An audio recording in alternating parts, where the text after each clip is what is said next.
இங்கே நீங்கள் பார்க்குற இந்த வானளாவிய கட்டடத்தோட பேர் ஹோட்டல் கசாக்ஸ்தான். இது 1975லேருந்து 77க்குள்ளே கட்டப்பட்டது. அண்டு கிட்டத்தட்ட 2008 வரைக்கும் இதுதான் அல்மாட்டியோட மிக உயரமான கட்டிடம். இன்றளவும் இந்த கட்டிடம் அல்மாட்டியோட ஒரு சின்னமாக கருதப்படுது.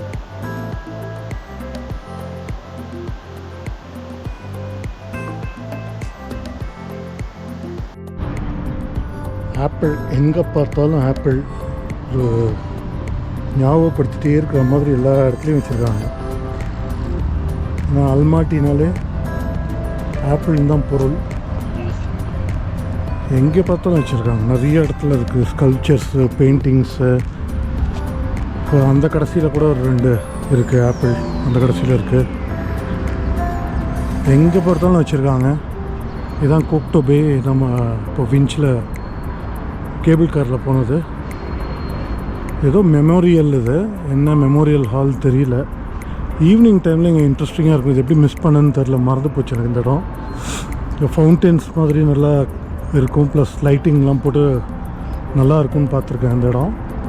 ஸோ அதை மிஸ் பண்ணுறேன். ஆப்பிள் பார்த்திங்களா, ஆப்பிள்லேயே இந்த கசாக்ஸ்தான் ஹோட்டல் இங்கே இருக்குது. இந்த அல்மாட்டி டவுன், அது மேலே கோக்டோ பே, இது கோக்டோ பே இருக்குது. ப்ளஸ் அங்கே டிவி டவர் ஆப்பிள்லேயே இருக்குது. பட் இது என்ன தெரியுங்களா, இது எல்லாமே cube, mosaic cube world record பண்ணியிருக்காங்க, கின்னஸ் ரெக்கார்ட் பண்ணுறாங்க. இது எல்லாமே க்யூப்ஸ் பார்த்தாலே திருத்து போயிடும். நம்ம அந்த உருட்டி விளையாடுவாங்கல்ல க்யூப்ஸு, அது 5040 க்யூப் யூஸ் பண்ணியிருக்காங்க. இதில் யூஸ் பண்ணி இந்த மாதிரி ஒரு ஆப்பிள் மாதிரி க்ரியேட் பண்ணி ஆப்பிள்குள்ளே ஒரு அல்மாட்டி சிட்டியே காமிச்சிருக்காங்க. அதுவும் 2 சைடு, ஒரு சைடு மாத்திரம் இல்லை, 2 சைடுமே அதே தான். ஸோ கின்னஸ் வேர்ல்டு ரெக்கார்டு பண்ணியிருக்காங்க. இது ஆக்சுவலாக largest dual sided rotating puzzle cubes. So இந்த பக்கம் காமிக்கிறேன் பாருங்க, இந்த பக்கமும் இருக்குது, அதே ஆப்பிள் தான்.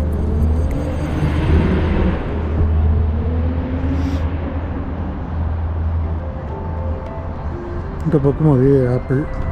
தெளிவாக தெரியுதுன்னு தெரியல, எனக்கு பின் கேமராவுக்கு முன்பக்கம் வெயில் இருக்குது, அதனால் தெரியுதான்னு தெரியல எனக்கு. கேமராவில் என்னாலையும் பார்க்க முடியல என்ன தெரியுதுன்ட்டு.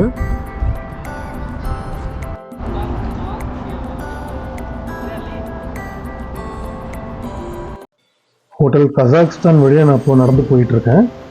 இது கிட்டத்தட்ட 102 மீட்டர் உயரம் அண்ட் மொத்தம் 26 தளங்கள் இருக்குது.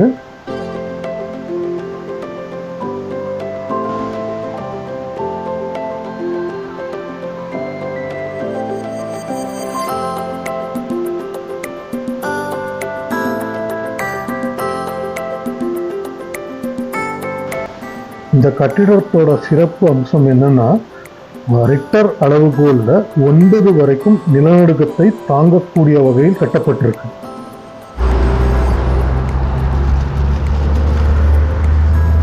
ரஷ்யன் காலத்து பில்டிங்காக இருக்குன்னு அர்த்த பழசு, சம பழைய பில்டிங்ஸ் எல்லாம்.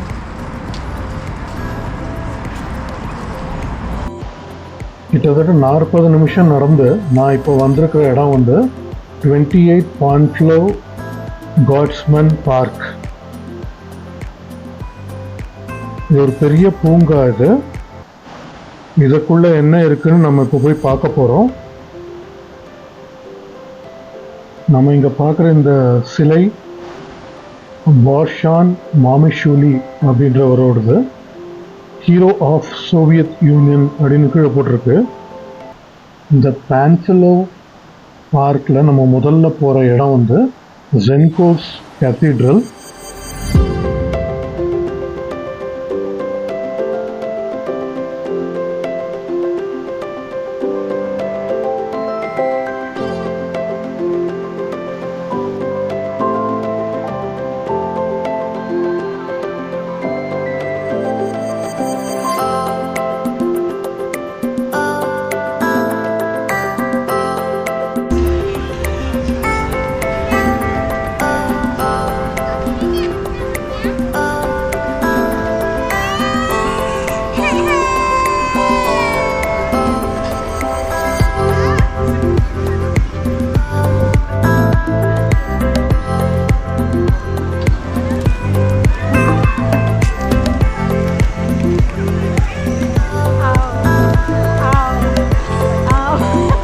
No, they don't get scared. They don't. Even if you go close to them, they're not frightened.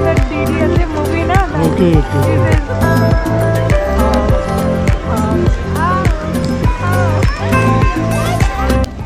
நம்ம ஊர்லாம் புறா கிட்ட போனாலே பறந்துடும். இங்கே நான் நடந்து போயிட்டுருக்கேன், என் கூட அதுவும் நடந்து போயிட்டுருக்கு.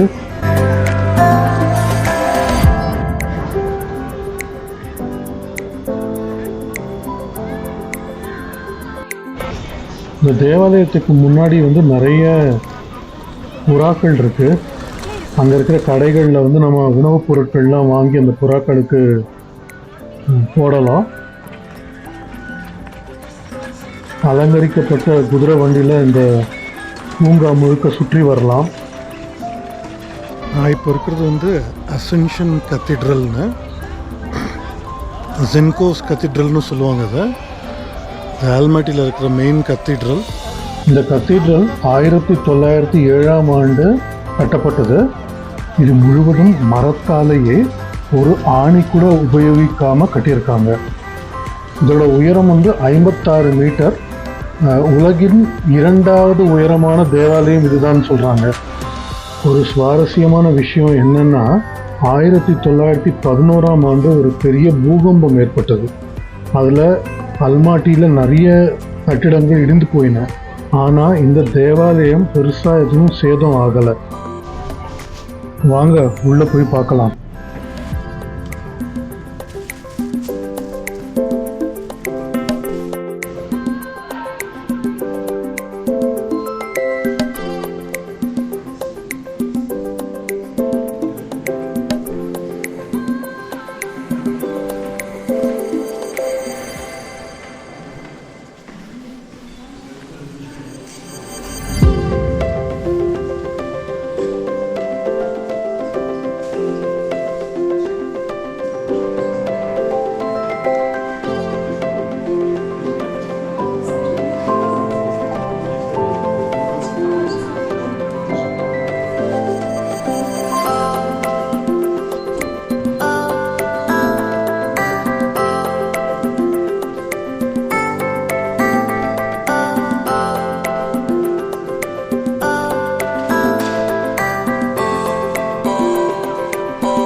தேவாலயத்துக்கு வெளியில் ஒரு கடை இருக்குது.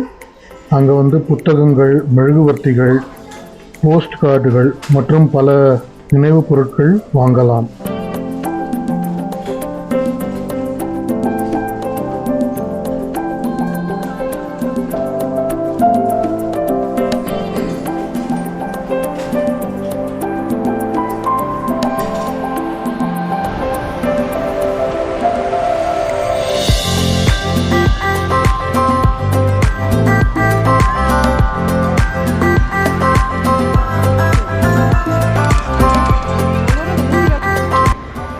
உள்ளூர் மக்கள் மாலை நேரங்களை செலவிட அருமையான இடம் இது.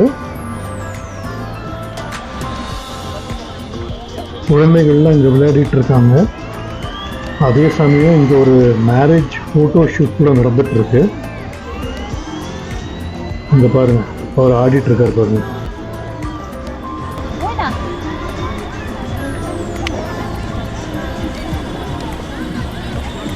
Hello.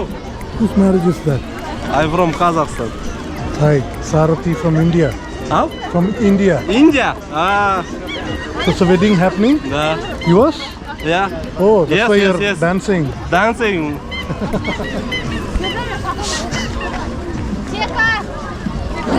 Zita Gita. Ew. Митхун Шатработи, Zita, Gita. Mithun சக்கரவர்த்தி. Да, ஓகே. да. Yes, yes, yes.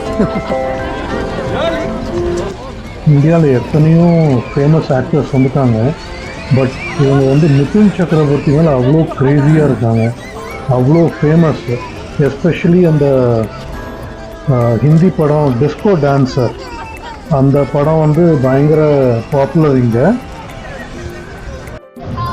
அந்த படத்தில் வர ஒரு பாட்டு ஜிம்மி ஜிம்மி ஜிம்மி ஆஜா ஆஜான்னு, அந்த பாட்டு எங்கே போனாலும் இந்தியன்னு தெரிஞ்சிச்சுன்னா பாட ஆரம்பிச்சிடுவாங்க அவன் பாட்டுக்கு. அவ்வளோ க்ரேஸ் அந்த பாட்டு மேலே, மிதுன் சக்கரவர்த்தி மேலே.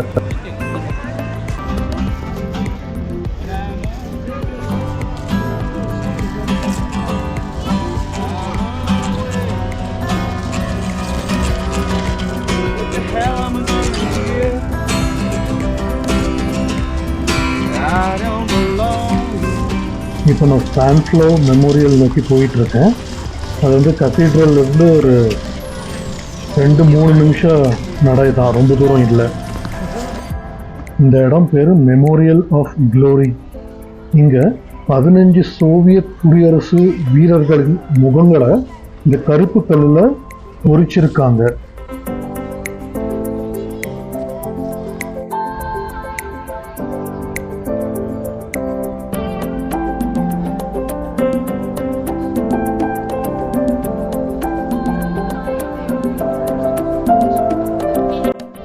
இது வந்து எட்டர்னல் ஃப்ளேம், நித்திய சுடர் அப்படின்னு சொல்லலாம்.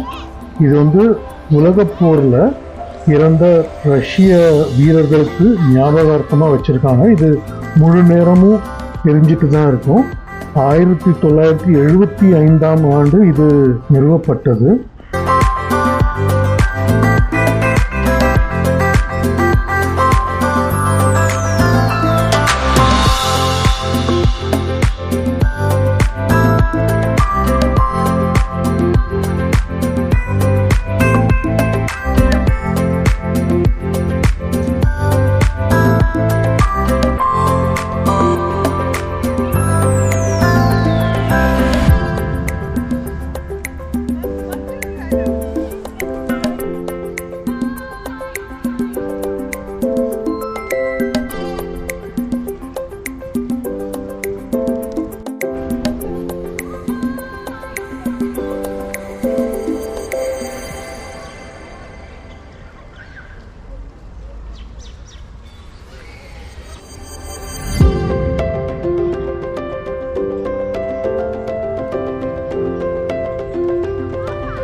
இங்கேருந்து கிளம்பி மியூசியம் போகலாம் அப்படின்னு சொல்லிட்டு போனேன்.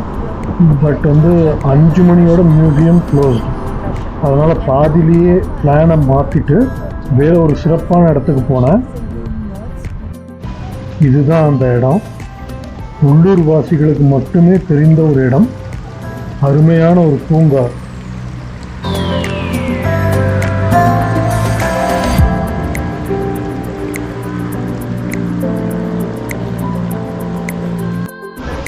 கிட்டத்தட்ட 1 மணி நேரமாக இங்கே சுற்றி தெரிஞ்சிட்ருக்கேன். ஆனால் இருட்ட ஆரம்பிச்சிடுச்சு. அதனால் பாதிலேயே கிளம்புறேன் இங்கேருந்து.